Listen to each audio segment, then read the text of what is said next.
Hi guys, welcome back to my channel. My name is Ilzy. If this is your very first time, you're welcome. So this is the channel I created to share my experience on getting a green card through the EB2NIW green card application category. Today I'm going to be talking about what to expect with the biometrics appointment.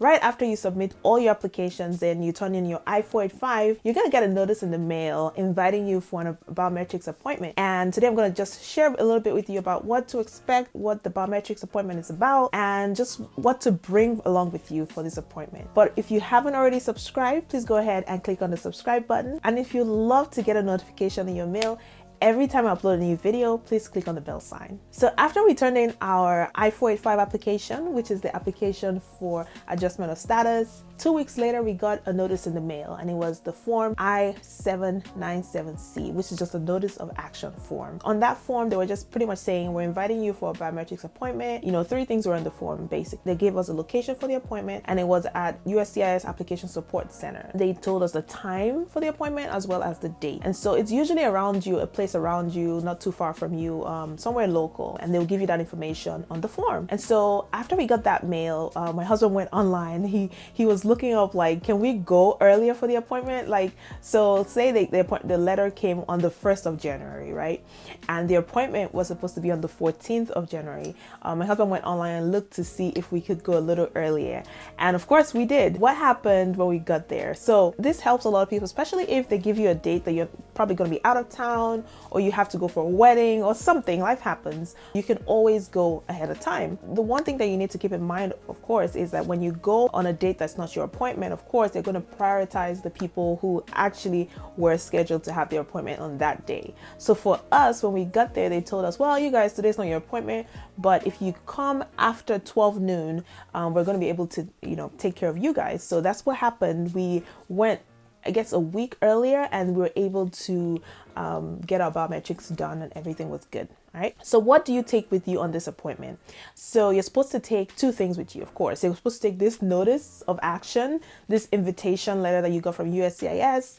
Take that with you, and of course take a photo ID. Now your photo ID can be your passport, it could be your driver's license, it could be national ID card, military ID, it could even be a state issued ID. Just take that along with you for proper identification, right? So what are the rules? When you get there, they don't want you bringing your cameras. Of course, they don't want you taking videos or pictures, all right? You know that if I could vlog this experience, I probably would. I don't know. But yeah, so you have to leave that in your car. Leave your phone in your car. They don't want any vlogging or camera or taking pictures, things like that. They don't want that. When you do get there, they're going to do a little search. It's not like an intensive like pat down or anything. Just kind of like open your bag. They want to see what's in there. They just want to make sure that you're not bringing any camera or any phone or things like that. After that little search, you then go into the little office space. It's usually like an office space, and then you wait your turn, right? And then they give you a form to fill out, right? It's going to be another form to complete.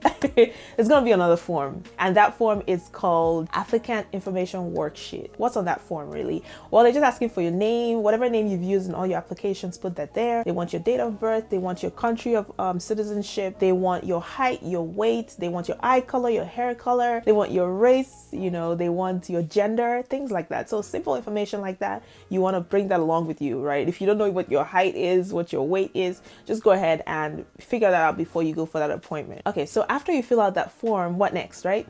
So this appointment is basically about 3 things. They want your picture, they want to take a picture of you, they want to take your fingerprints, and of course they want to get a digital signature from you. And why are they asking for these things? Well, they're going to run a background check.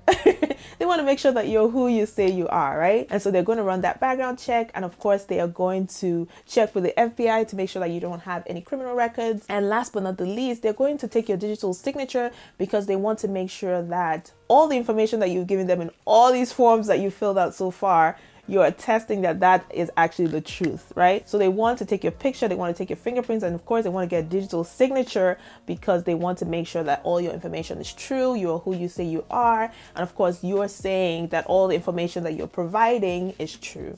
All right, so that's pretty much what happens at the biometrics appointment. This appointment probably lasts like For us, about 30 minutes. And of course, that was after they told us that we had to come back in the afternoon, right? After 12 noon. And so when we did come back and actually got in, it lasted only about 30 minutes. So it's a really fast appointment. And then you go home and you start the waiting game, all right? So that's all I have for you guys today. If you enjoyed this video, go ahead and give a thumbs up and share this with your friends and family. If you have any questions about the biometrics appointment, any more questions, of course, please leave that in the comment section. I'll be very happy to answer your questions. I've also prepared an ebook to help qualified individuals successfully petition for their green cards through the EB2NIW category. If you'd like to gain access to that ebook, please look in the description bar of this video. I'm going to put a link to my website and you can get that ebook today. Enjoy the rest of your day. Bye-bye.